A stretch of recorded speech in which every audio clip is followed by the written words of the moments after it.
I guess it's a really important thing to do at the moment because we in many countries we have a kind of monologue on transition. We pretend as if we know from where we come and where we want to go.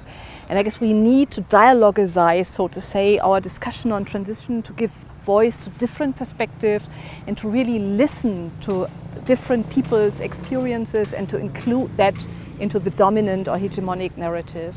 That's also a huge challenge, I guess, for example, in the German discourse on transition. Yeah, we have in Germany the lucky story of how we get reunited, how we overcome the division of the country. But then we cannot but look also at the experience of other countries. We look, for example, at former Yugoslavia, and there's not so much a narrative about peace and happiness, but about really bitter experiences of violence and war. And we need to create space so that both narratives could coexist beside each other. So that would be, for me, also really very, very important goal of having a dialogue on transition.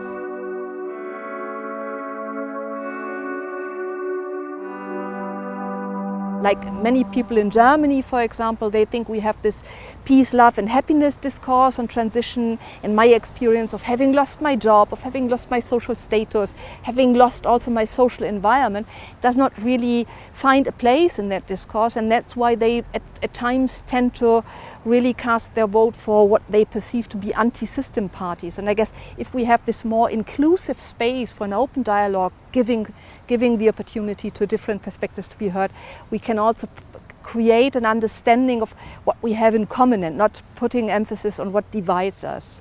The number of jobless people is much higher in a lot of parts of Eastern Germany. There's the perception and the reality that a lot of elite positions in Eastern Germany are occupied by people from the West. That does not necessarily refer to political positions, but to, so to say, the second line of people in the ministry, for example. The minister may be a person from East Germany, but then all the state secretaries are, as a rule, still coming from West Germany. So there's still the perception of being colonized by West German people. And I guess this experience also needs to be voiced and needs to be included in our dialogue on transition.